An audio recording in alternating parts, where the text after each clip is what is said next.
안녕하세요. 작가이자 간호사 김민소입니다. 2025년 간호사 국가고시 대비해서 간호사 국가고시 한 권으로 끝내기 일단 책을 편집을 했는데요. 일단 그러면서 2024년도 2월 달에 이제 우리 간호사 국가고시 시험을 친 기출 유형 문제에 대해서 제가 한번 풀이 영상을 올려드리려고 하는데 그 문제 숫자가 되게 많잖아요. 그래서 다 모든 걸 풀어드릴 수는 없고 제가 선택적으로 해서 일단 여러분들 공부하는 데 도움이 되라고 제 영상을 올려드리도록 하겠습니다. 일단 그 책이 있으신 분들은 책을 펼쳐보도록 할게요. 성인과도학을 풀어보겠습니다. 1번 철분 결핍성 빈혈인데 빈혈과 관련된 거 되게 문제 되게 많이 나오죠. 일단 빈혈은 종류가 되게 여러 가지가 있잖아요. 그죠? 철분 결핍성 빈혈, 뭐 악성 빈혈, 뭐 재생 불량성 빈혈, 뭐 크게 뭐 이게 세 가지가 있는데 철분 결핍성 빈혈이란 거 말 그대로 철분이 부족함으로 인해서 생기는 빈혈이죠.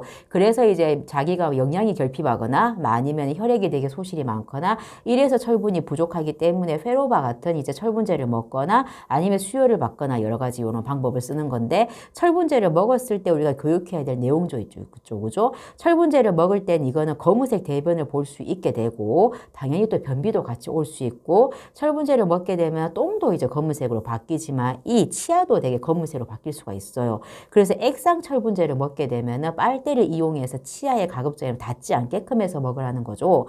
철분제는 비타민 C랑 이제 같이 복용을 하게 되면 이게 흡수율이 굉장히 높아지므로 비타민 C 오렌지 주스죠. 그죠? 같이 마시게끔 많이 합니다. 그리고 이제 철분제는 식전에 보통 복용하면 되게 흡수율이 좋은데 식전에 먹어서 정말 속이 너무 쓰려요. 이러면 식후에 어쩔 수 없이 복용하기도 합니다. 4번에 보면 비슷하게 이제 문제가 빈혈 형태가 나오는데 자 골수의 조혈 모세포가 부족하다. 이거는 재생불량성 빈혈이에요. 자 우리가 골수에서 우리가 모든 이제 혈구세포가 만들어지잖아요. 그죠? 근데 골수가 뭐 백혈병으로 인하든 해가지고 골수 자체에 문제가 생기면 재생이 아예 불량한 거예요. 재생불량성 빈혈이라고 하고 근데 우리 악성 빈혈이라는 것도 구분하셔야 되는 거죠. 악성 빈혈 이거는 딱 생각이 떠올렸을 때 내적인자, 비타민 B12 이거를 딱 생각을 하셔야 돼요. 자, 우리가 이제 적혈구가 만들어지기 위해서는 아까 앞에서 말했던 철분이 필요하죠. 엽산도 필요해요. 그리고 지금 말씀드린 비타민 B12, 비타민 B12도 필요하거든요. 근데 비타민 B12는 내가 아무리 음식으로 먹어야 된다고 하더라도 위에서 나오는 내인성 인자랑 비타민 B12가 결합을 해야지 흡수가 됩니다. 그래서 위암과 같이 위를 절제를 해버렸어. 그렇게 되면 내적 인자가 안 나오잖아요. 그러면 비타민 B12가 흡수가 안 되는 거예요. 그래서 옛날에는 이제 정말 위암이거나 이렇게 되면은 이제 위가 없으면은 아예 그냥 악성 빈혈, 악성 아예 해결할 수가 없다. 악성이다. 이 말이잖아요. 그죠? 그래서 안 돼. 이렇게 했었는데 요즘에 비타민 B12를 뭐 주사로 주는 방법도 있거든요. 그렇다 보니까 옛날 말이 악성 빈혈이고 지금이 이제 그렇게까지는 아닙니다. 그래서 이런 악성 빈혈, 재생 불량성 빈혈, 철분 결핍성 빈혈고 세 가지를 구분을 하셔야 됩니다. 그리고 5번과 같이 이제 위식도 역류질환 이것도 문제 잘 어렵진 않은데 가끔 나오거든요. 위식도 역류질환은 위식도와 위가 이어지는 분문괄약근 있죠. 분문괄약근. 그 괄약근에 힘이 없는 거예요, 쉽게. 그래서 위에 있는 음식물이 위산과 함께 이제 식도로 역류를 하면서 위산이 산성이잖아요. 그러니까 되게 뜨끈뜨끈하게 이제 느껴지는 거 뜨겁게. 그러면 이런 경우에는 누워 있을 때, 앉아 있을 때보다 당연히 누워 있을 때가 역류가 더 많이 일어나잖아요. 그죠? 그래서 밤에 잘 때 이런 불편감을 되게 많이 호소하거든요. 그래서 무거운 물건을 들거나 복압이 들어가는 이런 포지션을 취하게 되면 당연히 위에 힘이 많이 들어가기 때문에 거꾸로 이제 역류가 될 사항이 되게 많죠. 그래서 아까 누워 있을 때 자꾸 위산 역류 질환이 있다 보니까 상체를 약간 올린 상태에서 잠을 자게 되면 증상이 좀 덜하게 됩니다. 당연히 취침 전에 당연히 뭘 먹으면 당연히 안 되는 거죠. 빨대를 사용하게 되면 공기가 되게 많이 들어가게 돼요. 그러면 당연히 위가 되게 많이 커짐으로 인해서 역류가 되게 많이 일어나는 거죠. 그래서 이제 아동간호학에서도 제가 얘기하겠지만 그래서 애기 이제 분유 모이고 나서 트름을 시키는 공기를 빼주기 위함이잖아요. 공기가 많이 있으면 역류가 되니까. 8번처럼 간경화 이제 일어나오는데 그 8번에 이제 간성원수와 관련된 문제 나오죠. 그죠? 우리가 단백질을 먹잖아요. 단백질은 다른 탄수화물 지방과 달리 이제 질소라는 게 있잖아요. 질소가 이제 몸 안에서 들어가게 되면 이제 암모니아를 만들게 되는 거죠. 근데 암모니아가 이제 밖으로 이제 배출이 돼야 되는 거예요. 가스로 나가든 소변으로 나가든 배출이 돼야 되는데 이걸 암모니아를 밖으로 배출시키는데 간이 하는 일이 되게 많이 중요하거든요. 근데 간이 경화가 왔어. 이렇게 되면은 간이 암모니아를 밖으로 제대로 배출을 못 시키는 거 아니에요. 그럼 암모니아가 몸에 쌓일 거 아니야. 그죠? 그럼 쌓인 암모니아가 이제 가만히 있나 머리로 올라가는 거예요. 이렇게 되면 간성혼수가 오는 거야. 간성혼수. 그렇게 되면 혼수가 아예 싹 가버리는 거지. 아예 그냥 멘탈 의식이 없어지는 거예요. 이럴 때는 암모니아를 빼기 위해서 이렇게 락툴로스 관장, 이게 주파락 관장이라고도 하는데 락툴로스 관장을 하게 되면 안에 있는 이제 항문을 통해서 이제 그 용액을 넣는 거예요. 그러면은 이제 암모니아가 밖으로 이제 다 배출이 되면서 의식이 없어졌던 환자가 의식이 돌아오게 되는 거거든요. 그래서 이제 그 간경화로 인한 뭐 이제 간성혼수, 간경화로 인한 뭐 황달, 간경화로 인한 복수천자 이런 것들이 이제 다 우리가 눈여겨서 잘 봐야 되는 거죠. 그래서 이렇게 이제 암모니아가 되게 높아지고 간성혼수가 있는 거는 아까 단백질 때문에 그런 거라고 그랬죠, 그죠? 그래서 단백질을 되게 저단백식으로 먹어야 되는 겁니다. 9번은 이제 B형 간염과 A형 간염을 좀 구분하셔야 되거든요. A형 간염이라고 하면 그냥 되게 오염이 된 물, 오염이 된 음식 그런 거를 통해 가지고 이제 그 오염이 된 음식이 내 입으로 들어가서 그게 A형 간염이 되는 거예요. A형 간염도 물론 혈액으로도 전파가 되긴 하지만 혈액보다는 이런 이제 분변 경구, 더러운 물, 음식 이런 것에 포커스를 되게 많이 맞춰서 문제가 나오고 B형 간염 음식으로 이제 감염이 되는 게 아니라 혈액으로 감염이 되는 거죠. 그래서 동그라미 1번처럼 오염된 물이나 음식은 A형 간염이 되는 겁니다. 그리고 이제 간에서 이제 지방을 소화시키기 위한 담즙이 나오는 거잖아요. 간에서 나오는 거죠. 이 담즙이 간에서 나와서 저장이 되는 곳이 담낭인 거잖아요. 그러면 이제 지방을 소화시키기 위한 담즙이 간에서 만들어져야 되는데 이제 간염이 왔기 때문에 간의 기능이 떨어진 거죠. 그러면 저지방 시기를 당연히 해야 되는 거죠. 그 11번처럼 이제 퇴행성 관절염과 류마티스 관절염을 구분하는 문제를 우리가 알고 있어야 되는데 이제 퇴행성 관절염에서 유달리 특징적으로 나오는 게 해벨이 된 결절이거든요. 퇴행, 해벨 이렇게 배 똑같이 중복이 되잖아, 그죠? 퇴행성 관절염 같은 경우에는 이제 나이가 되게 젊더라도 되게 무릎을 되게 많이 쓰는 사람들 있잖아요. 그런 사람들 같은 경우 관절이 퇴행이 돼서 발생을 하는 거예요. 그래서 이제 류마티스 관절염처럼 양측에서 나타나는 게 아니고 많이 쓰는 무릎을 위주로 되게 많이 나타나는 거고 전신적인 증상이 나타나는 것이 아니라 아픈 그 관절 국소적인 그 부위만 열감이 나고 욱신욱신하고 아픈 거예요. 그래서 이제 관절염이 이제 되게 아까 보다시피 진행이 되면 해벨이 된 결절이라고 관절 부위의 결절의 형태가 나타나는 거거든요. 근데 류마티스 관절염 같은 경우에는 이제 이게 자가면역 질환이거든요. 이거는 특별한 원인이라고 사실 뭐가 없는 거죠. 신기한 거는 퇴행성 관절염과 다르게 양측에서 증상이 나타납니다. 이쪽 손가락이 있으면 반대쪽 손가락에도 나타나게 되는 거예요. 퇴행성 관절염은 그 아픈 그 관절에만 아프다는 거지만 류마티스 관절염은 관절염뿐만이 아니라 모든 전신이 다 쑤시고 아프고 정말 미칠 것 같은 통증이 막 느껴지거든요. 그리고 또 류마티스 관절염은 조조강직이 되게 심해요. 아침에 일어나서 뻣뻣하게 너무 많이 힘들어요. 하지만 조금 이제 시간이 지나면 좀 풀리거든요. 그래서 류마티스 관절염은 조조강직, 퇴행성 관절염은 무릎을 되게 빡세게 쓰고 나서 저녁이 되면 되게 통증이 되게 많이 나타난다는 거, 요런 거를 두 가지를 비교를 해서 기억을 하셔야 됩니다. 그리고 12번처럼 이제 골절이 나가지고 석고붕대, 뭐 기부스를 한 경우죠, 그죠? 이런 기부스를 한 경우에 환자가 발가락에 청색증이 보인대요. 감각을 느끼지 못한대요. 이런 경우에는 석고붕대를 즉시 제거를 해줘야 돼요. 그래서 우리가 기부스랑 이런 거 병원 가서 보셨겠지만 발가락 이런 거 다 손가락 다 오픈해 놓거든요. 요까지만 기부스 하잖아요, 그죠? 그러면서 이제 간호사들이 손가락 움직여 보세요. 손끝에 한번 피 통하는지 보고 막 이게 CMS 측정이라고 하는데 이렇게 하면서 이제 똑바로 이제 순환이 잘 되는지 확인하는 거죠. 근데 만약 이게 이제 어떤 부분이 지나치게 눌려가지고 순환이 잘 안 됐어. 이런 경우 당연히 통증이 없고 감각이 없고 청색증이 오고 맥박이 안 느껴지겠죠. 그죠? 이런 경우에는 기다리지 말고 바로 이제 가위로 이렇게 다 붕대를 잘라주셔야 되는 겁니다. 이게 구획 증후군이 의심된다라고 말하죠. 그 14번처럼 이제 입은 혈액투석하고 있는 팔인데 혈액투석을 하는 팔은 션트를 만들어 놓은 거죠. 동맥과 정맥을 이어가지고 되게 퉁퉁한 혈관을 만들어 놓은 거예요. 실제 그 혈관을 보시면 큰 지렁이가 위에 앉아 있는 것처럼 구불구불하고 겉에서 봐도 볼록 튀어나와 있거든요. 근데 이제 동맥만 아니면 정맥만 이렇게 혈액투석으로 쓰기에 너무 무리가 되기 때문에 동맥과 정맥을 합해서 이제 굵은 혈관으로 만드는 게 션트 과정이라고 하거든요. 이 션트를 만들고 나면 금방 쓸 수가 없어요. 이게 션트가 기능을 하고 성숙해질 때까지는 중심정맥관을 뚫어서 여기로 임시로 혈액투석을 하기도 하거든요. 그러면서 이 혈관에 이제 빨리 키우기 위해서 이제 공 잡아서 이렇게 막 잡기 이제 운동하는 막 이런 운동도 하고 막 그러거든요.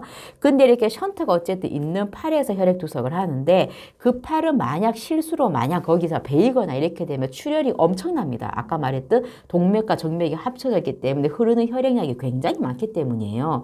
그리고 흐르는 혈액량도 굉장히 많기 때문에 만졌을 때 지릿지릿하고 피가 막 지나가는 그 전기 흐르는 듯한 느낌? 그런 느낌이 느껴져야지 정상이에요. 그런 느낌이 안 느껴지는 게 문제인 겁니다. 그래서 혈액투석하는 사람은 이런 션트가 있는 팔이 자기의 목숨과 같은 곳이에요. 그렇기 때문에 항상 긴 팔을 입고 이제 보호를 해야 되는 게 정말 많이 중요하고 이 팔에 혈압도 재면 안 되고 당연히 체열도 하면 안 되는 겁니다. 그래서 이런 CRF 환자들이 혈액투석하러 올 때는 자기 션트 이 팔이 굉장히 목숨과 같은 거기 때문에 아무 간호사한테 절대 주지 않지요. 15번처럼 간경화 환자가 복수가 생기는 거는 두 가지 이유가 있어요. 간에서 생기는 알부민이라는 단백질 있죠. 알부민이 부족하기 때문에 수분을 혈액에서 적절히 이제 보유하고 당길 수가 없는 거예요. 알부민이 수분을 당겨야 되는 거예요. 근데 알부민이 없기 때문에 수분을 당길 수가 없으니 이제 수분들이 다 조직에게 다 빠져버리게 되잖아요. 그래서 이게 복수의 형태로 나타날 수도 있고 간경화가 있기 때문에 간으로 올라가는 혈관들이 있잖아요. 그죠? 다리, 뭐 배에서 타고 올라가는 간으로 흘러가는 혈관. 이 혈관이 흐르면 안 되는 거지. 그러면서 들어가지 못하고 배 쪽에 이제 많이 차이기 때문에 압력이 발생하잖아요. 혈관이. 그죠? 그러면서 이제 복수로 이제 다 물이 빠져나가게 되는 거죠. 그래서 이제 복수 천자를 주기적으로 하게 됩니다. 그래서 우리가 이제 복부둘레 측정을 하거든요, 간호사들이. 근데 내 따로, 니 따로 다 간호사마다 이제 복수 이제 복부둘레 측정을 자기 마음대로 하면 안 되는 거잖아요, 그죠? 그래서 보통은 배꼽 위주로 해가지고 선을 그어놓고 항상 누구나 똑같이 그 부위의 복부둘레를 재도록 하거든요. 그리고 복수 천자 할 때는 앉은 자세에서 해야 되는 거예요. 누워있는 자세 하게 되면 복수가 퍼지게 되잖아요. 그래서 복수를 빼려고 니들을 찌를 때 이게 복수에만 들어가야 되는데 모르고 이제 장기를 찔러버리면 안 되기 때문에 앉아있는 자세는 아무래도 복수가 밑으로 처지기 때문에 중력의 힘으로 고이게 되잖아요. 그죠? 거기를 중점적으로 찌르게 되는 거죠. 그리고 복수가 되게 많은 사람 같은 경우 당연히 수분을 많이 땡길 수 있는 염분이 있는 식사를 당연히 하면 안 되는 거고 수분도 제한을 해야 되는 거고 복수를 빼기 위해서 이뇨제를 복용을 하게 되죠. 17번처럼 이제 우열 신부전을 진단받았어. 그럼 디곡신을 먹게 되잖아요. 그죠? 그 디곡신을 먹게 되면 이거는 혈중 이제 검사를 되게 주기적으로 하잖아요. 그 농도가 중독되는 정도의 레벨까지 올라가는지 주기적으로 혈액 검사를 하는데 이때 이제 디곡신은 이제 저칼륨 혈증이 있게 되면 디곡신 중독 증상이 나타나요. 디곡신 중독 증상이 왜 나타나냐면은 디곡신이랑 칼륨이 이제 결합하는 세포의 그 부위가 똑같아요. 그렇다 보니까 이제 칼륨이 상대적으로 부족하게 되면 디곡신이 더 많이 붙게 되는 거예요. 그래서 디곡신의 이제 중독 증상이 이제 발생을 하게 되는 거죠. 그래서 디곡신을 복용 중인 환자에게는 주의 깊게 봐야 되는 것이 칼륨입니다. 그리고 20번에 협심증 환자 나이트로글리세린 주잖아요. 그죠? 이 나이트로글리세린은 협심증이나 그 심근경색 가지고 있는 사람은 항상 본인이 몸에 소지하고 다니거든요. 그래서 나이트로글리세린이 흉통이 나타났을 때 혀 밑에 설하에 넣잖아요. 삼키는 게 아니에요. 설하에 이제 넣었을 때 후끈후끈거리는 뜨거운 느낌이 들면 효과가 있는 거예요. 근데 5분 간격으로 3번까지 투약이 가능합니다. 근데 그렇게 했을 때도 흉통이 없으면 당연히 응급실로 바로 가야 되는 거고 나이트로글리세린은 보관을 할 때 그 빛을 차단하는 차광이 되는 갈색병에 넣어서 이제 꼭 보관을 해야 되는 겁니다. 그리고 나이트로글리세린은 좁아진 이제 심장의 혈관을 확장을 시키기 위해서 주는 약물이잖아요. 그러므로 저혈압이 생길 수 있고 혈압이 떨어지니까 현기증이 생길 수 수 있는 거고, 그리고 뇌혈관에서도 지장을 받기 때문에 뇌혈관이 확장이 되게 되면 두통이 발생하게 돼요. 물론 뭐 좁아져도 두통이 발생할 수 있지만, 그래서 두통과 오심과 구토 이런 것들이 다 동반할 수 있다는 거, 나이트로글리세린의 부작용이죠. 요것도 같이 기억을 해 주셔야 됩니다. 21번에 보시면 와파린을 복용 중인 사람은 INR 검사를 주기적으로 하게 되죠. 이제 INR 검사라는 거는 우리가 2.0에서 3.0까지 항응고제를 복용하는 사람이라면 요 이제 치료 범위 안에서 이제 유지를 하라. 요게 기준치거든요. 근데 INR이 3.0이 넘어갔다. 이건 뭐겠어요? 너무 많이 피가 많이 묽어져 가지고 정말 출혈의 위험성이 너무 높다. 이거 아니에요. 그럴 때는 와파린의 용량 자체를 줄여야 되는 거고, INR이 2.0조차도 안 된다. 이렇게 되면 이거는 정말 와파린 용량을 더 올려야 된다. 이건 거죠. 비타민 K라는 거는 지혈을 시켜주는 역할을 하잖아요. 그죠? 비타민 K가 간에서 만들어지는 거잖아요. 근데 와파린은 이제 뭐예요? 피를 묽히는 거잖아요. 비타민 K는 와파린의 기량제, 반대작용을 한다 그러죠. 그죠? 그래서 INR이 3.0이 넘어서 가지고 출혈의 위험성이 너무 높아. 그럴 때는 비타민 K를 같이 이제 주는 거죠. 그래서 와파린을 먹는 사람 같은 경우에는 어쨌든 피가 이제 묽혀가지고 출혈의 위험성이 있는 거예요. 있기 때문에 당연히 혈변, 혈뇨, 뭐 코피 같은 이런 브리딩 증상이 있는지 반드시 이제 봐야 되는 거고, 뭐 근육주사라든지 정맥주사 이런 거는 출혈의 위험이 당연히 있기 때문에 조심해야 되는 부분인 거죠. 23번처럼 폐결핵 문제도 되게 자주 나오거든요. 이제 활동성 폐결핵이란 거는 다른 사람한테 이제 결핵이 옮길 수 있는 상태라는 거잖아요.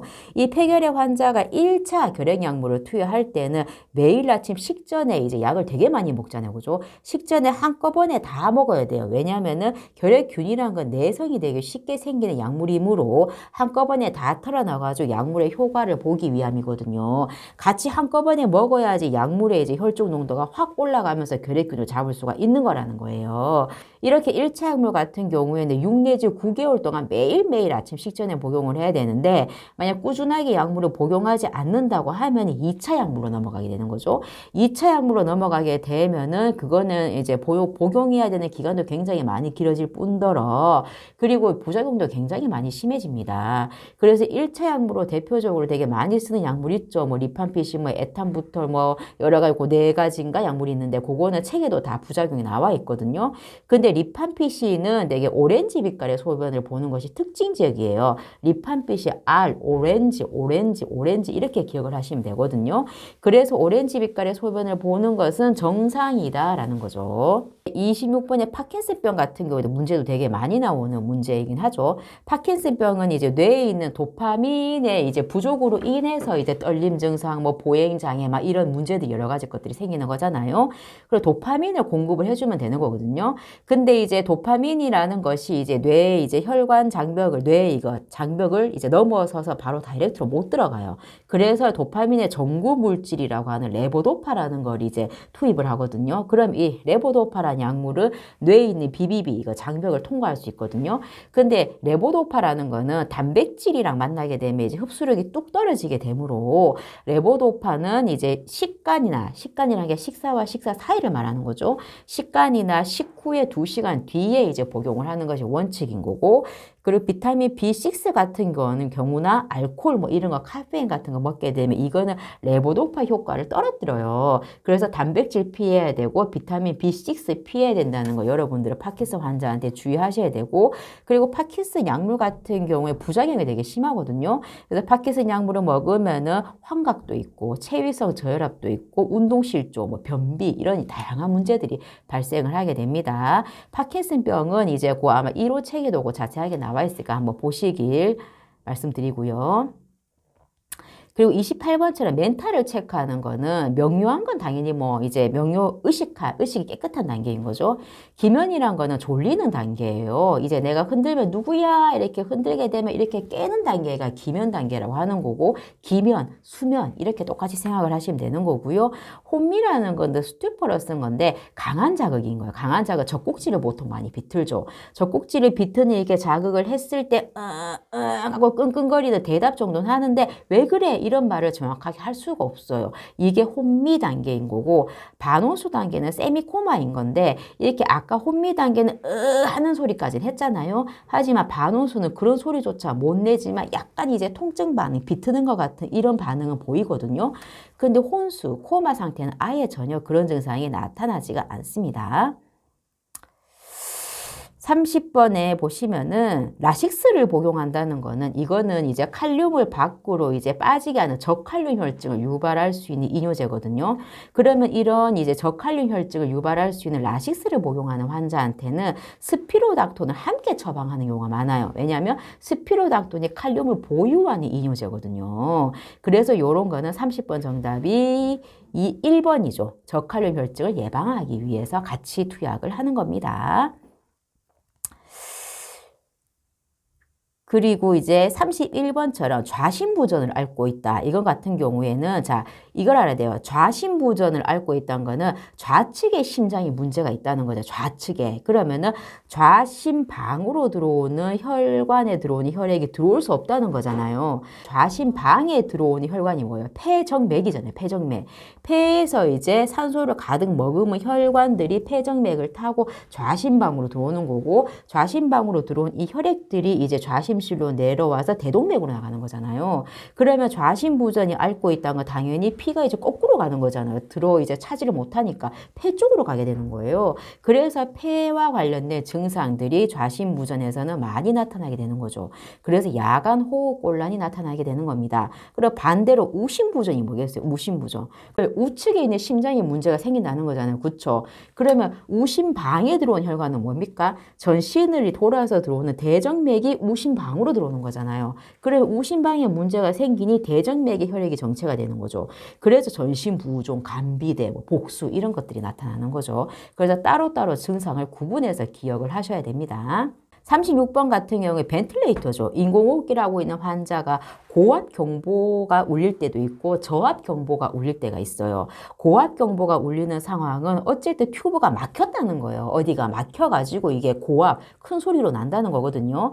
그러니까 막히는 상황은 분비물, 가래가 되게 증가해서 막혔거나 인공호흡기 튜브가 이제 꼬여있는 경우예요. 아니면 튜브가 이제 물이 안에서 차버린 경우, 아니면 환자가 되게 많이 불안해서 압이 세게 걸리는 경우거든요. 이럴 때는 고압 경보가 울리는 거고 저압 경보라는 거는 압력이 어딘가 새는 거예요. 지금 새버리는 거지. 그렇게 되면 뭐겠어요? 기관절경화 튜브가 빠졌거나 튜브가 아니면 연구열 부위가 빠졌거나 이런 상황인 거죠. 그래서 고압 경보와 저압 경보를 구분을 하시는데 고압 경보는 막힌 거, 저압 경보는 어디가 그냥 이제 뭐 빠져서 이제 이렇게 그냥 공기가 빠져나가는 거, 압력이 빠져나가는 거 이걸로 이제 구분해서 기억을 하시면 되겠죠. 45번에 크론병을 앓고 있는 환자에 대한 말인데 요거는 45번 정답이 4번인 거죠. 보면 크론병이란 거는 설사도 되게 심하고 지방변이 되게 많이 심하잖아요. 그죠? 그래서 설사가 되게 많이 심한 사람한테 고섬유질 식사라는 걸 변비가 있는 사람한테 쓰는 거예요.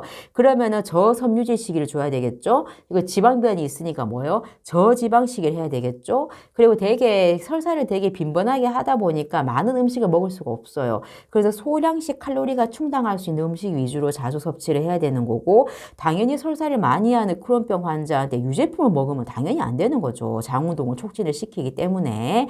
그리고 비타민 B12를 피하면 안 되는 거죠.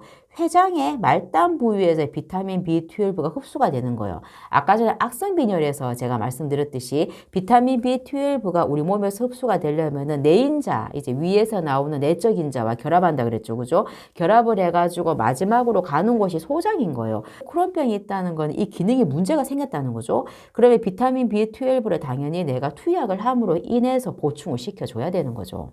그리고 46번처럼 이제 버거병을 앓고 있는 환자 뭐 이런 거를 볼 때는 동맥의 문제인지 정맥의 문제인지 이거를 구분하셔가지고 내가 이제 알고 있으셔야 되거든요. 동맥의 문제가 있다는 거는 내가 어디 운동을 하거나 할 때는 동맥이 산소를 공급해주는 혈관이다 보니까 그만큼 이제 많은 일을 해야 돼가지고 통증을 더 유발하게 되는 거예요. 그래서 버거스병처럼 이렇게 동맥에 문제 있는 사람은 안정을 취하는 게 중요한 거고 그리고 또 다리를 올리게 되면 혈액순환이 떨어지게 되잖아요. 그만큼 다리가 올리게 되면 왜냐하면 동맥이 이제 산소와 이런 거를 공급을 해줘야 되는데 이게 안 되는 거잖아요.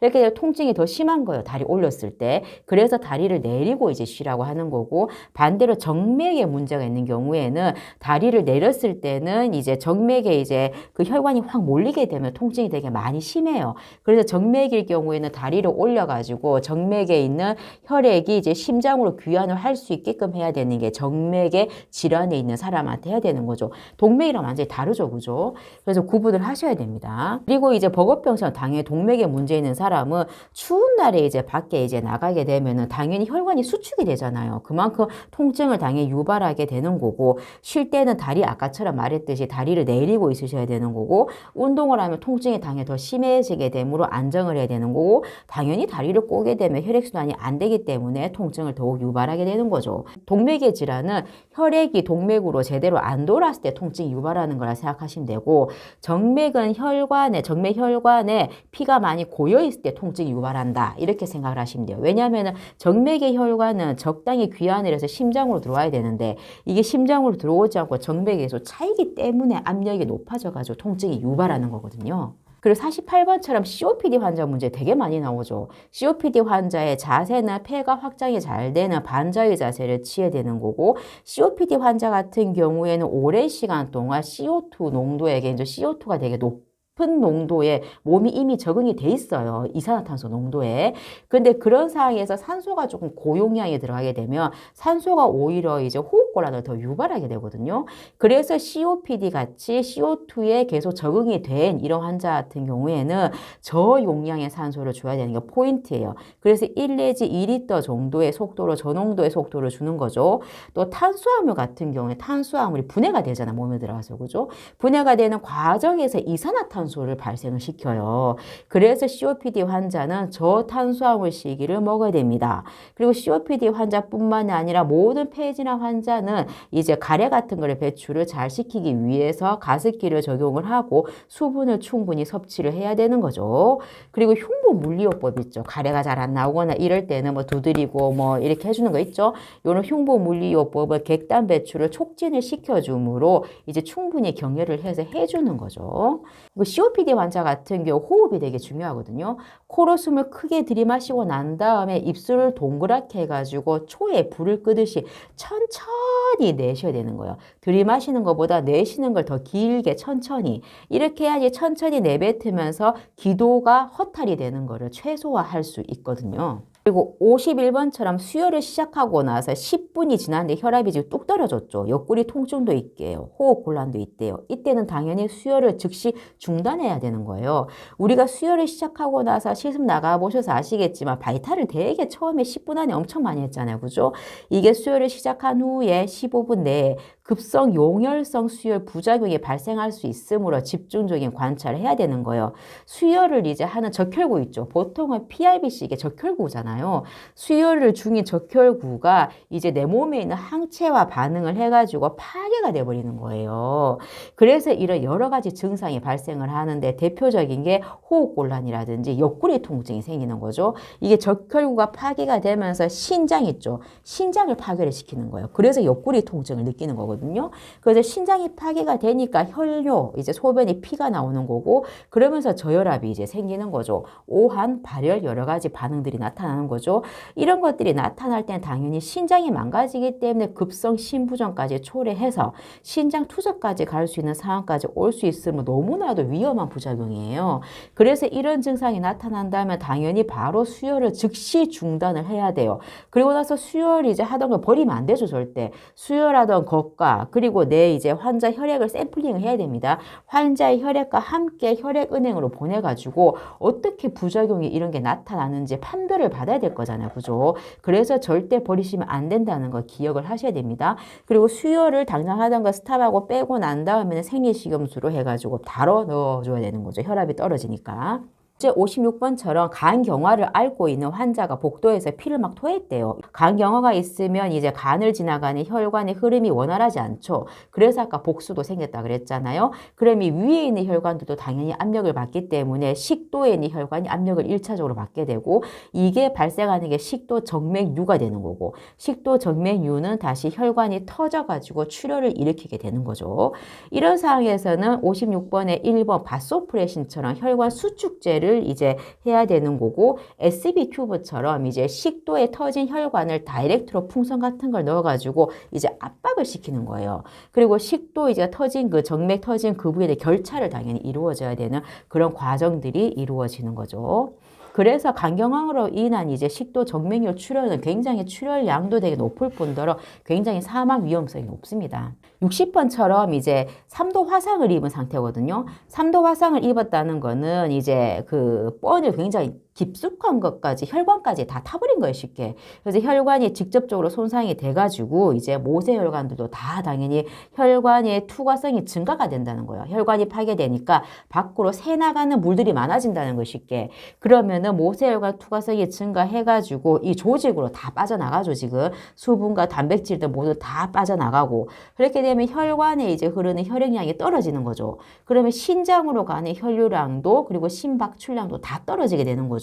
이로 인해서 뭐가 발생하겠어요? 저혈량성 쇼크가 발생하는 거죠. 신장으로 가는 혈액량이 떨어지니까 핍뇨죠. 그게 핍뇨가 발생하게 되는 거고, 대사성 산증도 유발하게 되는 겁니다. 자, 저혈량 쇼크가 발생하게 되면 사망할 수가 있는 거죠. 그죠? 그래서 즉시 수액을 공급을 하는 거고, 폴리를 꼽아가지고 이제 얼마만큼 소변이 투입되는 것만큼 배출이 돼야 되는 거잖아요. 그죠? 소변 배설량을 정확하게 이제 확인을 해야 되는 겁니다. 그래서 3도 화상이나 이렇게 입었는 경우에 감염의 위험성도 굉장히 높기 때문에 역경일을 되게 많이 시키게 되는 거죠. 그래서 이제 3도 화상이 있게 되면 스트레스도 되게 많이 받기 때문에 스트레스성 궤양 이런 것도 있을 수도 있죠. 극심한 통증이 있을 수도 있죠. 하지만 가장 우선적으로 보는 것이 뭐냐? 저혈량성 쇼크라는 거예요. 그리고 64번처럼 이제 그 환자들이 이제 낙상이 돼가지고 고관절 있죠? 그 엉덩이 그 고관절이랑 이제 그 대퇴부뼈 그 이어준 부위가 고관절이잖아요. 그죠? 고관절이 이제 부러지거나 하는 경우가 있죠. 그럴 때는 고관절을 다 바꾸는, 관절 부위를 바꾸는 전치환수를 받기도 하거든요. 이 고관절 전치환수를 받은 노인들이 보통 많이 받는데, 이런 경우에 환자의 수술 후 간호로 오는 것은인데, 고관절 전치환수를 받은 환자의 가장 중요한 거는 다리를 벌려놔야 되는, 쩍벌 해놔야 된다는 거예요. 그래서 다리와 다리 사이에 삼각백에 큰 거를 두고 벌려놓거든요. 다리를 이제 안쪽으로 내전을 시키게 되면은 고관절 전치환수 인공관절을 꼽아놓은 게 빠지게 돼버려요. 그래서 이게 어느 정도 다리를 외전시켜준 상태에서 고관절이 붙어서 적응을 하게끔 해줘야 되거든요. 그래서 처음에는 이제 인공관절이 삽입한 당세에서 빠지지 않도록 외전을 시키면서 경과를 지켜보는데, 그동안은 이제 수술 후에 조기 이상을 시켜야 되잖아요. 바로 이제 일어나서 걸을 수는 없으니까 대퇴사두근 힘주기 운동, 등척성 운동이죠. 그죠? 그런 것을 운동을 하면서 계속 근력이 빠지지 않도록 이제 해야 되는 겁니다. 옆으로 돌아 누울 때는 수술형 쪽으로 돌아 누우면 안 돼요. 인공관절이 빠지니까. 수술하지 않는 쪽으로 살살 눕도록 해야 되는 거죠. 그리고 수술하고 난 다음에 조금씩 침대머리 올리면서 인공관절이 빠지지 않도록 적응을 해나가는 과정이 필요합니다. 낮은 의자에 앉아버리게 되면 이제 고관절이 이제 빠지게 되는 거예요. 인공관절이 빠져요. 그래서 이제 안전을 위해서 팔걸이가 있는, 높이가 있는 의자에 앉을 수가 있게 해야 됩니다. 그래서 고관절 전치환수를 받은 환자 중요한 거, 다리를 외전시켜야 된다. 그리고 높은 의자에 앉아야 된다. 이게 두 가지가 굉장히 많이 중요한 포인트라고 할 수 있어요.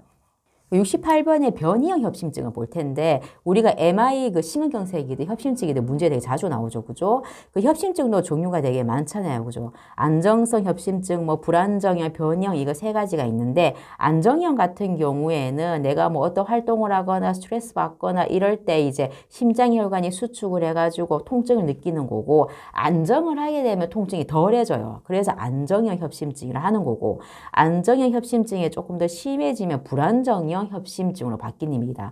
불안정형 협심증은 내가 스트레스 받거나 이렇지 않더라도 갑자기 흉통이 일어날 수가 있는 거예요. 안정형은 안정되면은 흉통이 완화된다 그랬잖아요. 불안정형은 안정을 하더라도 통증이 줄어들지가 않아요.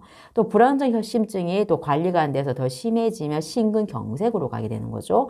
근데 이 변이형 협심증 같은 경우에는 앞에서 말한 안정형, 불안정형이랑 좀 달라요. 변이형 협심증은 혈관 자체가 갑자기 이유가 없이 경련이 일어나서 수축을 일으키는 거예요. 이거는 밤에 잠을 자다가 새벽에 되게 많이 나타난 형태이기 때문에 급사를 자다가 돌아가시는 그런 경우가 되게 많죠. 그래서 이게 이제 원인이 불명확하다 보니까 더 많이 위험한 부분도 있죠. 그래서 이제 변이형 협심증이 있는 사람 같은 경우에는 이제 술 같은 거, 이제 담배 같은 거, 담배는 절대 금연이죠, 당연히. 니코틴이 혈관을 수축시키기 때문에 술은 이제 금주까지는 아니고 절주를 하라라고 이제 말씀을 드리는 거죠. 자, 그리고 이런 협심증이든 심근경색증이든 있는 사람들은 다 가지고 다니는 게 나이트로글리세린을 가지고 다니셔야 됩니다.